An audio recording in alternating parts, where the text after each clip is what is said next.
कहानी के शुरू में हम एक बूढ़े आदमी को देखते हैं जिसको अपने घर के ऊपर वाले कमरे से कुछ आवाजें आती हैं। जब ये देखने जाता है तो वहाँ पर कुछ भी नहीं था, पर हाँ उधर एक खिलौना था जो खुद से घूम रहा था। वो बूढ़ा आदमी जब वहाँ पर गौर से देखता है तो उधर उसे किसी का साया दिखाई देता है, जिसे देखने के लिए वो उस पर चादर डाल देता है, पर उसे कुछ भी नजर नहीं आता।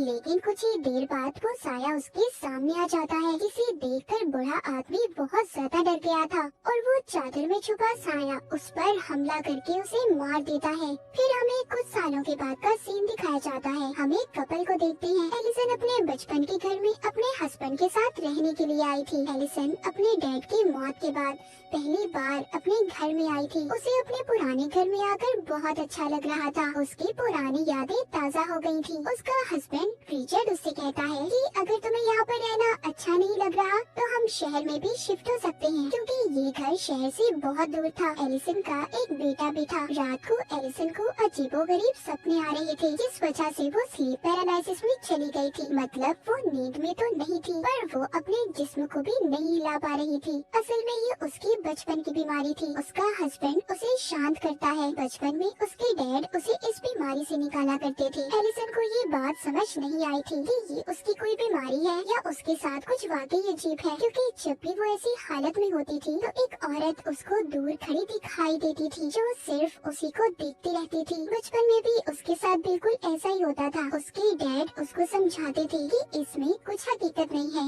ये सिर्फ तुम्हारा वहम है और कुछ नहीं। और जब उसके डैड उसको सुलाकर चले जाते थे, इसको दोबारा से वही डरावने सपने आते थे। अब खैर सुबह को रिचर्ड जब ऑफिस जाने के लिए तैयार हो रहा था, तभी एलिसन टीवी में एक पैरानॉर्मल इन्वेस्टिगेटर को देखती है जो बता रहा था कि कैसे उसने एक आत्मा से बात करके इंसान की लाश को ढूंढ लिया है। उसे देखकर एलिसन भी मन ही मन सोचती है कि उसे भी इससे अपने केस के बारे में बात करनी चाहिए। अपने हस्बैंड रिचर्ड के जाने के बाद एलिसन अपने घर की सफाई करने लगी थी। जब वो किताबों को रख रही थी, तभी वो एक तस्वीर को देखती है जिसमें एक ब्राइड दुल्हन और उसका हस्बैंड थे। एलिसन उन्हें देखकर नहीं पहचान पाती और उस तस्वीर को रखकर दोबारा से साफ सफाई करने लगती है। इसी बीच उसे वॉशरूम से पानी के चलने की आवाज आ रही थी। जब ये जाकर देखती है तो उधर पानी का टैप नलका खुला हुआ था और वॉश बेसिन में पानी भर गया था। ये टैप को बंद करती है और पानी निकालने के लिए हाथ डालती है तो उसे वॉश बेसिन में से किसी के कटे हुए बाल मिलते हैं, जिन्हें देखकर वो काफी हैरान हो गई थी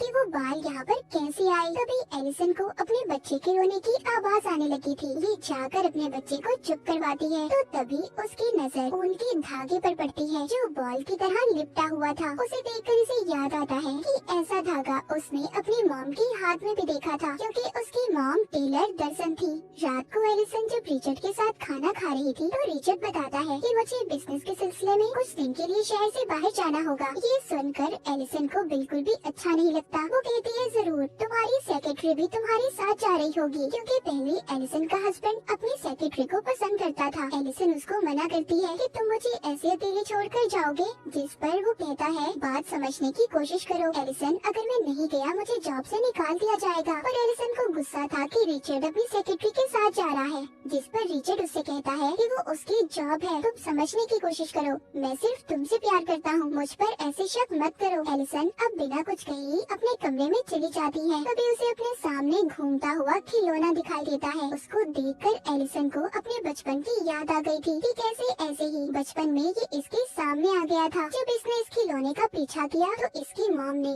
इसे स्टोर रूम में बंद कर दिया। जब सुबह हुई तो इसके डैड ने इसे बाहर निकाला था। एलिसन जख्मी हालत में बाहर निकली थी। इसके बाद इसके डैड ने ये फैसला किया था कि वो इसे किसी दूसरी फैमिली को दे देंगे, क्योंकि एलिसन अपने ही घर में महफूज नहीं थी। पर उस वक्त एलिसन ने अपने घर में एक प्रीस्ट को भी देखा था जो कमरे में बैठा मंत्र पढ़ रहा था। तब से एलिसन बाहर रहने लगी थी और अब बहुत सालों बाद ये अपने पुराने घर में आई थी।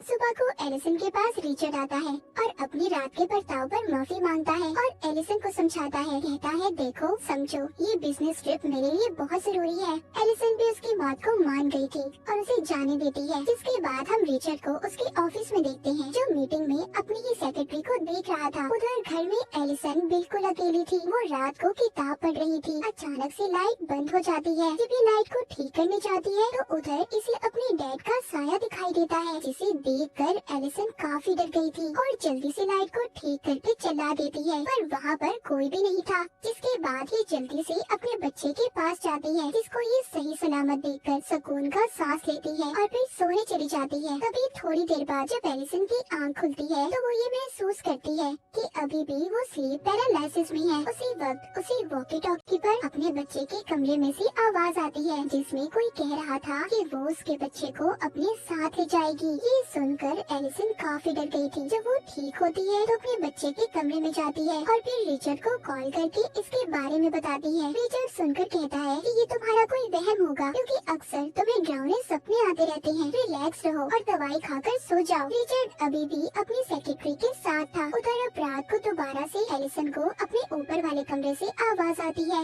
और ये वही कमरा था जो हमने कहानी के शुरू में देखा था। मतलब यहाँ पर कुछ न कुछ तो जरूर था। इसको यहाँ से एक पुरानी टेप भी मिलती है जिसको इसके डैड ने रिकॉर्ड किया था। एलिसन उसको लगाकर देखने लगी थी। ये उस वीडियो में देखती है कि वो अपने मॉम डैड के साथ जंगल में पिकनिक मनाने गई थी, पर साथ ही एक और वो अपनी मॉम की वीडियो देखती है जिसमें उसकी मॉम अजीब सी हरकतें करती हुई दिखाई दे रही थी और उसके डैड ने प्रीस्ट को बुलाया था। ये सब देखकर एलिसन को समझ नहीं आ रहा था कि उसकी मॉम को हुआ क्या था, क्योंकि आज तक उसके डैड ने इस बारे में नहीं बताया था। अब एलिसन किसी तरह उस प्रीस्ट का पता करती है जिसको इसने वीडियो में देखा था और उससे मिलने जाती है। प्रीस्ट उससे पूछता है कि तुम कौन हो। वो बताती है कि आज से कुछ साल पहले मेरे डैड ने तुमसे मदद मांगी थी। मैं उन्हीं की बेटी हूँ। मेरी मॉम को ठीक करने के लिए मुझे जानना है कि आखिर मेरी मॉम को हुआ क्या था, वो क्यों अजीब अजीब हरकतें करती थी। प्रीस्ट कहता है सॉरी, मैं इस बारे में तुम्हारी कोई मदद नहीं कर सकता और ना कुछ बता सकता हूँ। एलिसन कहती है मुझे उस घर में किसी के होने का एहसास होता है, पर प्रीस्ट फिर भी उसकी नहीं सुनता और उसके मुंह पर ही दरवाजा बंद कर देता है। पर फिर उसी दिन प्रीस्ट एलिसन के घर खुद ही आ गया था। एलिसन पूछती है मेरा अब भी यही सवाल है, मेरी मॉम को क्या हुआ था। प्रीस्ट बताता है तुम्हारी मॉम पर किसी बुरी आत्मा का असर था। उसने तुम्हारी मॉम को अपने काबू में कर लिया था और तुम्हारे डैड ने तुम्हें दूसरी फैमिली को इसलिए दिया था, वो तुम्हें महफूज रखना चाहते थे। तुम्हारी मॉम के अंदर जो आत्मा थी वो बहुत खतरनाक थी। उस पर कोई भी मंत्र असर नहीं कर रहा था, इसीलिए उनका गला काट कर हमें तुम्हारी मॉम को मारना पड़ा। इसके बाद तुम्हारे डैड को लगा कि वो आत्मा चली गई है, पर वो इसी घर में मौजूद थी। ये सुनकर एलिसन डर जाती है। वो प्रीस्ट को बताती है कि जब मैं स्लीप पैरालिसिस में होती हूँ तो मुझे कोई नजर आता है। वो प्रीस्ट कहता है ये तुम्हारा कोई वहम नहीं है, बल्कि ये हकीकत है, क्योंकि वही आत्मा अभी भी यहाँ पर मौजूद है जो इस घर से जाना नहीं चाहती। एलिसन पूछती है आखिर उस आत्मा को हमसे चाहिए क्या। प्रीस्ट बताता है कि तुम्हारे नाना की शादी के फौरन बाद ही उनकी वाइफ गायब हो गई थी। फिर उन्होंने दूसरी शादी कर ली जिससे उनके पास 2 बच्चे थे, पर उनमें से सिर्फ तुम्हारी मॉम ही बची थी। जो दूसरी उनकी बहन थी यानी कि तुम्हारी आंटी, उनको वो आत्मा अपने साथ ले गई और वो आत्मा कोई और नहीं बल्कि तुम्हारी पहली नानी है जो अपने बच्चे को लेने आती है। प्रीस्ट किस बच्चे की बात कर रहा था ये हमें कहानी में आगे जाकर पता चलेगा। एलिसन को तभी प्रीस्ट के पीछे वही आत्मा नजर आती है जिससे वो डर कर उठ जाती है। वो प्रीस्ट से पूछती है इस आत्मा को यहाँ से कैसे बाहर निकाला जा सकता है। वो बताता है कि इसके लिए उसकी सभी चीजें जो उससे जुड़ी हुई हैं हमें उन्हें जलाना होगा। तभी वहाँ पर रिचर्ड भी आ गया था जो इन दोनों की बातों को सुन लेता है और उसे बेहद गुस्सा आता है। वो प्रीस्ट को जाने का कहता है क्योंकि रिचर्ड इन सब बातों पर यकीन नहीं करता था। उसे लग रहा था कि प्रीस्ट एलिसन को झूठी बातों में फंसा रहा है। इसके बाद प्रीस्ट उसके घर से चला गया था। तभी रास्ते में अचानक से उसकी गाड़ी बंद हो जाती है और उसके सामने वही आत्मा आ जाती है जो ब्राइड बनी हुई थी। ये वही ब्राइड दुल्हन थी जिसकी तस्वीर एलिसन ने भी देखी थी। असल में वो यहाँ पर आकर प्रीस्ट को डराना चाहती थी। तभी प्रीस्ट दुआ करता है और मंत्र बोलने लगता है, जिस दौरान उसकी गाड़ी का दरवाजा खुलता है उसे वो फौरन बंद करता है, मगर फिर से वो दरवाजा खुल गया था। अब प्रीस्ट काफी ज्यादा डर गया था, लेकिन तभी अचानक से वो आत्मा उस पर हमला करके उसे मार देती है। उधर एलिसन अपने कमरे में अब अपने बच्चे को भी ले आई थी। उसे तभी नीचे से आवाज आती है। ये प्रीस्ट को जाता हुआ देखती है। अजीब था ना, प्रीस्ट तो मर गया था, तो फिर ये कौन था। जब एलिसन उसके पीछे जाती है तो वहीं वो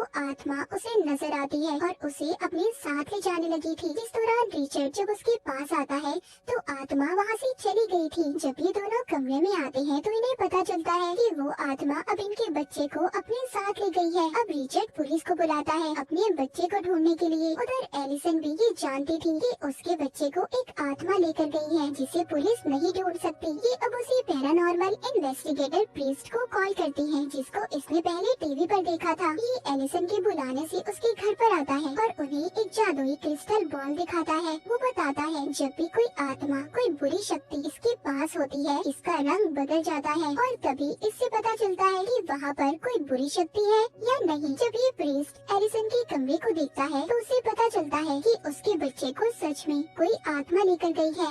ये एलिसन को कहता है कि अगर तुम अपने बच्चे को वापस लाना चाहती हो तो तुम्हें उस आत्मा की दुनिया में जाना होगा, जिसके लिए एलिसन मान गई थी। रात को ही एलिसन के कमरे में मोमबत्तियां जलाकर अपना जादू शुरू करता है। जब प्रीस्ट आंखें खोलता है तो खुद को दूसरी दुनिया में पाता है जहाँ पर इसको वही आत्मा दिखाई देती है। उसके हाथ में एलिसन का बच्चा था। प्रीस्ट उस आत्मा से कहता है, देखो इस बच्चे को अगर तुमने वापस ना किया तो अच्छा नहीं होगा। पर अचानक से आत्मा गायब हो गई थी और प्रीस्ट दीवार पर एक शैतानी निशान को देखता है। असल दुनिया में प्रीस्ट आकर बताता है वो आत्मा तुम्हारी पहली नानी है जो डेमंस की पूजा किया करती थी। इसलिए एक दिन डेमन ने अपनी दुनिया से आकर उन्हें अपने काबू में कर लिया और जब ये बात तुम्हारे नाना को पता चली तो उन्होंने इसी घर में अपनी बीवी को जिंदा दफन करके मार दिया, जिस बात का बदला उनकी बीवी और वो डेमन मिलकर ले रही हैं। जैसे वो पहले तुम्हारी मॉम की बहन को उठाकर ले गए थे, बिल्कुल ऐसे ही वो तुम्हारे बच्चे को उठाकर ले गए हैं। एलिसन कहती है कि आखिर वो बच्चों को क्यों ले जाती है। प्रीस्ट बताता है कि जब तुम्हारे नाना ने अपनी बीवी को जिंदा दफनाया तो वो माँ बनने वाली थी और इसी बात का बदला वो इस फैमिली के बच्चों को उठाकर पूरा कर रही है। रिचर्ड भी सभी बातें सुनकर परेशान हो गया था। वो प्रीस्ट से पूछता है अब हमें क्या करना होगा, हम अपने बच्चे को कैसे वापस ला सकते हैं। प्रीस्ट कहता है उस आत्मा की दुनिया में जाकर उससे लड़कर और एलिसन ही इस काम को कर सकती है क्योंकि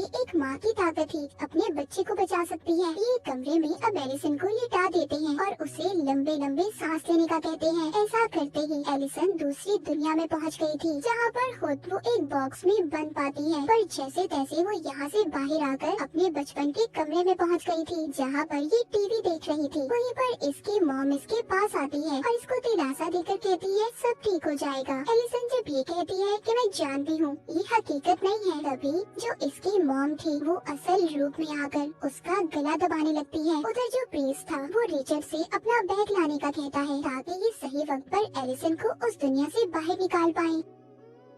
पर जब रिचर्ड कमरे पे जाता है जहाँ पर वो अपनी सेक्रेटरी को देखता है, पर ये समझ गया था कि ये आत्मा की कोई चाल है, लेकिन उस कमरे का दरवाजा बंद हो जाता है। उसे तभी बाथरूम से आवाज आती है। जब ये देखने जाता है उधर आत्मा ने इसको अपने काबू में कर लिया था। उधर दूसरी दुनिया में एलिसन अपने नाना को देखती है जो रो रहे थे। उसको अपनी असल नानी भी दिखाई देती है जो अपना गला काट लेती है। इधर असल दुनिया में प्रीस्ट रिचर्ड का इंतजार कर रहा था, पर जब वो नहीं आता तो वो खुद ही अब ऊपर जाता है। जब कमरा खोलता है उधर सब अजीब था। रिचर्ड भी उस आत्मा के कब्जे में था। ये जल्दी से अपना बैग लेता है और दरवाजा बंद करके एलिसन के पास जाता है। अपनी चीजें निकालकर जादू करके आत्मा को एलिसन से दूर रहने का कहता है। इससे वो आत्मा उससे दूर तो हो गई थी। उधर आत्मा की दुनिया में एलिसन अपने नाना की पहली वाइफ को देखती है, यानी कि उसी आत्मा को जो अब तक इनके पीछे पड़ी थी। फिर एलिसन को अपने डैड मिलते हैं जो कह रहे थे इधर ही रुक जाओ,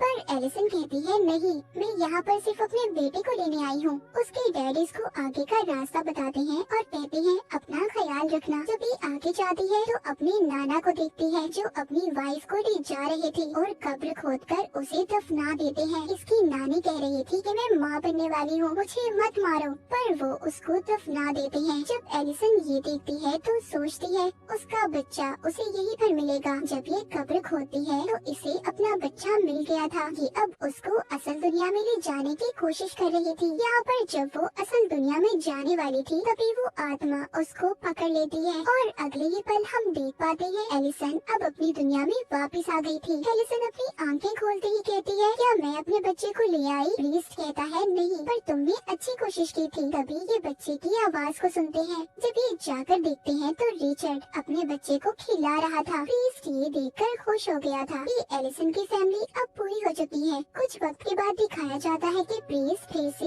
एलिसन की फैमिली से मिलने आया था। रिचर्ड उसको बताता है कि वो दूसरी जगह पर शिफ्ट हो रहे हैं क्योंकि वो दोबारा से अपनी वाइफ और बच्चे को मुसीबत में नहीं डाल सकता। प्रिंस घर के अंदर आकर एलिसन के बच्चे को देखता है पर उसे एलिसन कहीं पर भी नजर नहीं आ रही थी। प्रिंस को फिर से किसी के होने का एहसास होता है। वो वही क्रिस्टल बॉल एलिसन के बच्चे को खेलने के लिए देता है। तभी उस बॉल का रंग स्याह हो गया था। प्रिंस समझ गया था कि इस घर में बहुत ही खतरनाक ताकत है। तभी एलिसन उधर आती है और प्रिंस को कहती है वेलकम है तुम्हारा। उस पर हमला करके उसे मार देती है। जिसके बाद जब रिचर्ड घर में आता है तो वो पेस्ट की लाश को देखता है। उसे अपने बेसमेंट से आवाजें भी आ रही थी। जब भी वहाँ पर जाकर देखता है तो डीमन के हाथ में उसका बच्चा था और एलिसन पीछे से आकर इस पर हमला करके इसे मार देती है।